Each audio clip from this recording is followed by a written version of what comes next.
Hey folks, how's it going? We're checking out Darkplace. Hopefully you guys had a fantastic day. Man, this finally won on a poll. I think this was first brought up when I was watching IT Crowd. I think when Matt Berry first showed up on the show. If I remember. I don't think it was on a poll around that time. That's people started bringing it up and then it ended up on a poll maybe 3 or 4 polls later. But I'm pretty sure it was in 2020. We're all the way in 2023 now, man, and we're finally getting to check it out. And I know people are saying like this is a show that's right up my alley. I'm definitely gonna enjoy it. It's only 6 episodes. Like I think what was it? Day to Day was 6 episodes. There's quite a few shows we watched that were only like 6 or 7 episodes. They're very very short. And yeah, I'm really looking forward to this, man. I know it has Matt Berry in it. It has Richard. It has I think you guys mentioned a Noel Fielding's in this. I believe somebody asked me about is are we gonna have are we losing a long show spot? We're not losing a long show spot. Saturday is just that I just decided to put a short. I didn't really have a reason for it. I just put a short show poll on Saturday, and Thursday I'll be a long show poll. That's all. So we just Thursday will become a long show, and Saturday will be a short show. That's all. So not really not losing a spot. We're still gonna have 3 long show spots and 3 short show spots. Nothing's changing. Everything is like ending roughly around the same time. 4 polls dropping like back to back to back. So yeah, it just happened. So let's just go ahead and jump into this. Look forward to checking out, and we'll talk about it more at the old end. He examined his sleeve. Blood? Blood. Crimson, copper-smelling blood. His blood. Blood. Blood. Blood. And bits of sick. Greetings, traveller. I'm Garth Marenghi, horror writer. Most of you will probably know me already from my extensive canon of chillers, including Afterbirth, in which a mutated placenta attacks Bristol. Back in the 1980s, I wrote, directed and starred in Garth Marenghi's Darkplace, a television programme so radical, so risky, so dangerous, so goddamn crazy, that the so-called powers that be became too scared to show it, and gypped me, much in the same way that women have done ever since they sniffed out my money. Only now, in the worst artistic drought in broadcast history, does the channel come crawling back, cap in hand and suitably ashamed, asking if your humble fabulist could once more retrieve Darkplace from the boxes in his spacious basement and let it loose on its unsuspecting public. That's you. Naturellement, I relented and spent over 3 hours of my life knocking together some interviews with the key players in this historic programme, namely myself and my publisher Dean Lerner. So, finally, here is Darkplace. For the first time on British television, it had a brief run in Peru. Sit back, dim the lights or switch them off if you don't have dimmers, put conventional logic to one side and enjoy. Well, I say enjoy.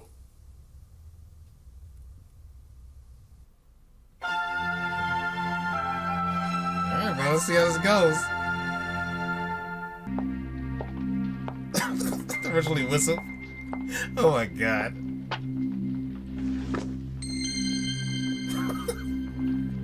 Just leave. Funny. That cat just told me to leave.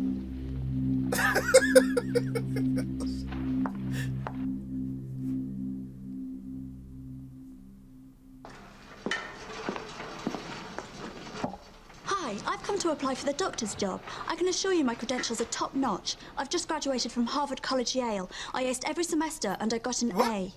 Well, that sounds excellent. Our last doctor only just recently died in horrific circumstances. Can you start immediately? Sure, do I have time to go to the What? toilet? Not really. I've already paged Dr. Sanchez, who should be here any minute now. I'm Dr. Sanchez. You're a woman. Yes, I hope that's not a problem. Not at all. There's plenty of scale on the wall. This is the 20th century after all, though some don't like to admit it. Welcome to Darkplace, Liz. My hand!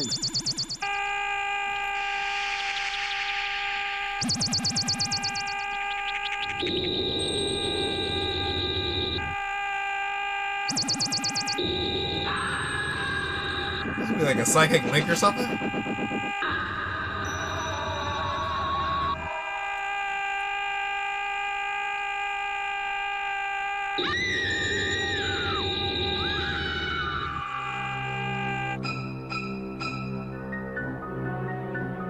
Whoa! Are you all right? Not really. Can you get 2 cc's of 0.2% saline chloroxide into bed 33? Then I need you to get urology to get their butts in gear with that cardiogram. Tell them the endotracheal ring is clogged. Come on, let's move it, people. This is just girl off a bunch of nonsense. Dr. Liz Asher. Dr. Rick Douglas, MD. You've heard of me. Who in the field of medicine hasn't? Well, you shouldn't believe everything you read in the medical magazines. Welcome to Darkplace. I've seen more auspicious starts. I wasn't planning on falling on my fanny, Dr. Douglas. I had a vision. I'm a psychic. And I'm Bo Derek. No, you're not. You're right, I'm not. I guess I use sarcasm as a defence. I see the past, the present, and the future. Tough gig. Stop being sarcastic. Maybe if everyone who'd ever been close to you had died, you'd be sarcastic too. Yes, that makes sense. Come on, I'll lend you money for a coffee. We ended up going to the staff room. There's access to a clean sofa and the coffee's complimentary. Sanchez, my buddy, joined us. When he heard what Liz had to say, he nearly split a log. Slops. So let me get this straight. When you crushed my hand, you had a vision that something terrible has either happened, is happening, or will happen to a patient in Darkplace. That's about the size of it in a nutshell. Well, have you got a name or a room number? Room 213. That's where Renwick is. Who's Renwick? No one. Forget it. I know you're lying to me, protecting me, but I'm a big girl now. In a year's time, I'll be a woman. Come on, who's Oh, no. Rick? I don't know what you're talking about. Yes, you do. You're right. I do. Larry Renwick was admitted here last week. The guy went axe happy on a trout farm. He killed 60 fish. You knew him, didn't you? You really are psychic. Yes. Watch this. Impressive. But don't do that on the ward. So what happened between you and this Renwick customer?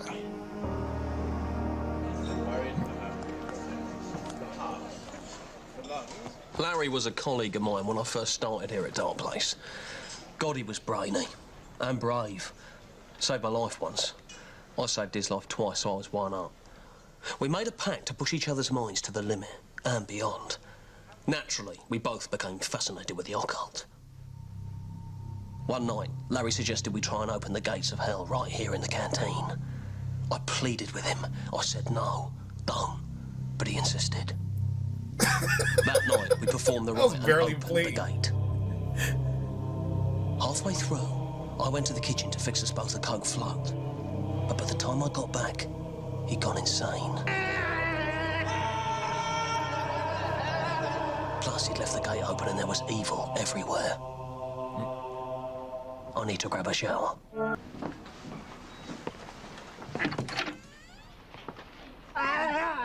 Larry? God bless him. Escalated quick.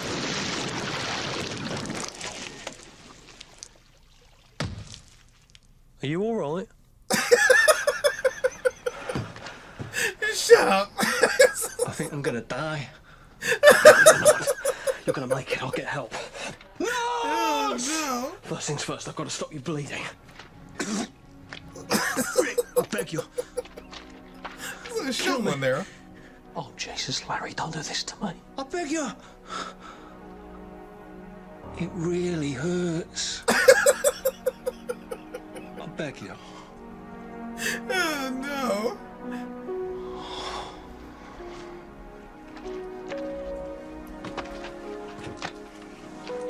There's a lot of shovels in there.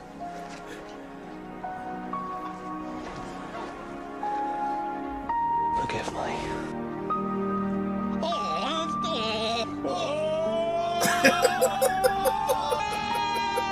I think he said do it.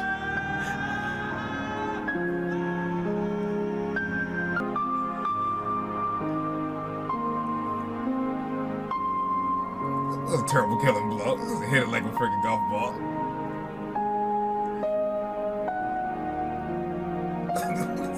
So good. Bye-bye, buddy.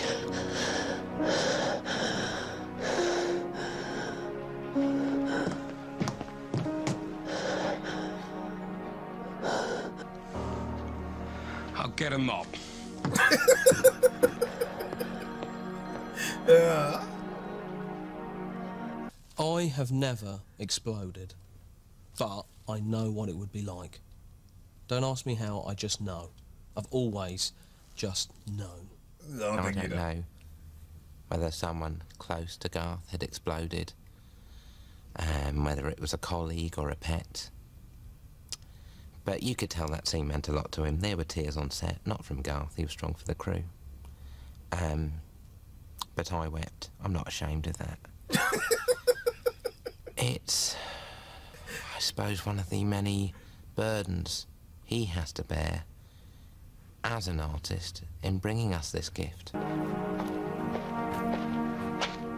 Seems like a regular burial rig. Do you really buy this portal to hell deal? I wouldn't say I buy it, Liz. Let's just say I'm window shopping. And right now, there's a half-price sale on Weird.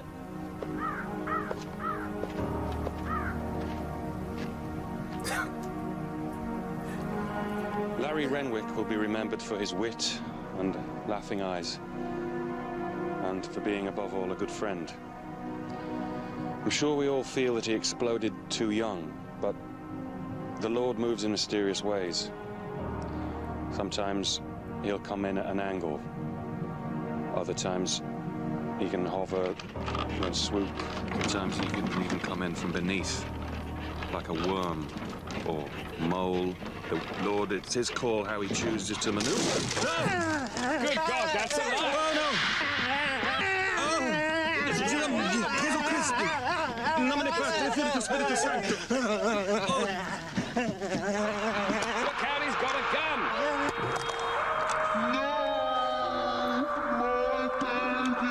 Move aside! That's gonna shoot another them. rig! You wanna shoot the ball?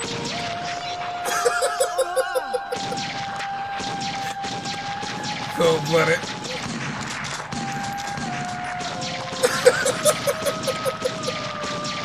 Oh no. What is he shooting at?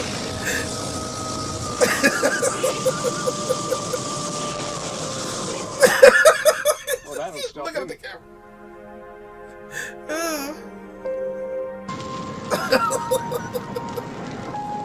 Oh no. He did not hesitate to shoot the ball. Ah! Le Dio! No!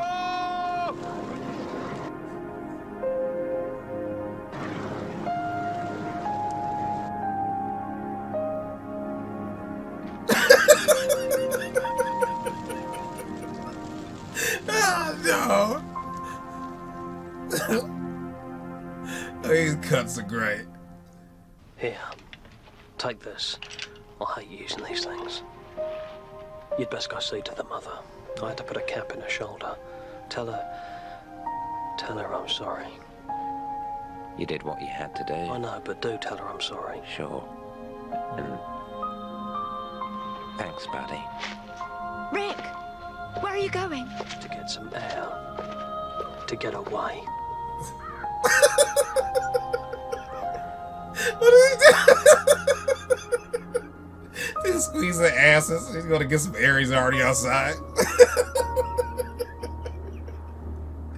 Oh no. The doors of Darkplace were open. Not the literal doors of the building, most of which were closed, but evil doors. Dark doors. Doors to the beyond. Doors that were hard to shut because they were abstract and didn't have handles. They were more like portals, really. From this day on, I'd have to fight these forces of darkness and deal with the burden of day-to-day admin. So what's his arm in a sling? What happened there? Just another continuity problem. They just forgot about it. I do not believe that any form of life, be it human, animal or plant, should be hurt in the making of a television programme. So I personally feel very bad about the cat we killed. I had What? a cat once. I dropped a safer on it. It was a write-off, so I stood on its head.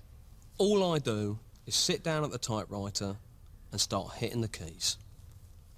Getting them in the right order, that's the trick. That's the trick. Goofy. Beth, this is really goofy, but I enjoyed this a ton. I love all the continuity issues in it. I think that's where the continuity problems where nothing was lined up, the sound was off, and a lot of the scenes, man, just all the Richard stuff was great. Him looking at the camera while he's like flamethrowing and shooting stuff, and then I'm going to a scene with him with the shotgun clearly shooting at nothing. Then back to him with no shotgun, just how everything was just spliced together so lazily, but of course intentionally for this show. But it feels great, man. This is great. I don't know if I ever mentioned this before, but one of my favorite movies is Black Dynamite, and Black Dynamite has like stuff like that in it. There's like this scene where he punches this guy too hard, and the guy's really big and muscular. He's supposed to be pulling his punches, and the guy gets mad. He goes like, "Motherfucker!" And they clip out. It's swapping out with like a smaller stunt guy. It's like one of the funniest. It's clearly different. And that movie has stuff like that. And it's one of my, it's supposed to, it's like made in the 2000s, maybe 2008, maybe, I can't remember when it was made. But it's one of my favorite movies, man. And every time I recommend that movie to somebody, they hate it.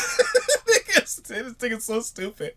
So this is right up my alley, man. It's I don't know what you call this category, because I don't know if it's like dark comedy, or I think it probably falls in the dark comedy. I don't think Black Dynamite falls in the dark comedy, but one of the things I like about it is like a lot of the continuity like issues in the movie, and that just always cracks me up when they do that intentionally. And this is just fantastic, man. I look forward to see how everything unfolds. This just feels like, I don't know how to explain it. Like a kid wrote this. Like a kid was obsessed with stuff that came out in like the 70s, maybe a little bit of the 80s, I don't know. But just a little bit of like those shows. I'll say maybe the 80s, because a lot of those cop partner things came out in the 80s, and that's who Richard character seems like he's trying to be. Like you always have like that grumpy cop chief guy who's always like too old for this, and always has like the wild card guy who's always doing stuff he's not supposed to, blowing things up, but always gets the job done. That's who he's supposed to be. It kind of reminds me of that. Not exactly like, but kind of a little bit. And it just seems like something a kid would write, because he loves those things. Like, I've never seen 18, but I assume 18 has like a lot of action and all those type of characters in it. And same thing with any of like the Lethal Weapon movies and all that stuff. Like I've seen Lethal Weapon, but a couple of them. Well, it just seems like a kid, or in Twilight Zone, like a kid who watches that stuff and they wrote this, as opposed to a grown man writing it. It just, with all the issues and stuff, and how this character is like doing all this stereotypical stuff. I don't know, it's good. This is really good. I don't know how else to explain it. This is what it just kind of seems like to me, but it's really well done, and I like it. It's right up my alley. When people were recommending this and they said that I really like this and something to be right up my alley, it definitely is. You just don't know what's really going to happen next. It's just so goofy and entertaining. When his friend blew up in the room, man. Oh no, he's gonna make it. There's so many silly things. Scenes that they should react intensely at, like him walking in and seeing the guy dead. He just says, "I'll go get a mop." Just all that. Should have been a bigger reaction. But he reacted so big to just like a psychic connection and just all the screaming and stuff. Just all their levels are so wrong when it comes to how they should react to certain stuff and everything. And this is just good. It's good. I don't know. I just no point for me to go through and reenact and restate every scene. But this is my jam. It's right up my alley, and I look forward to seeing more of this. I'm so glad this won. This was great for sure. All for this one. Hopefully you guys are happy, safe, and healthy. I'll see you in the next one. Later.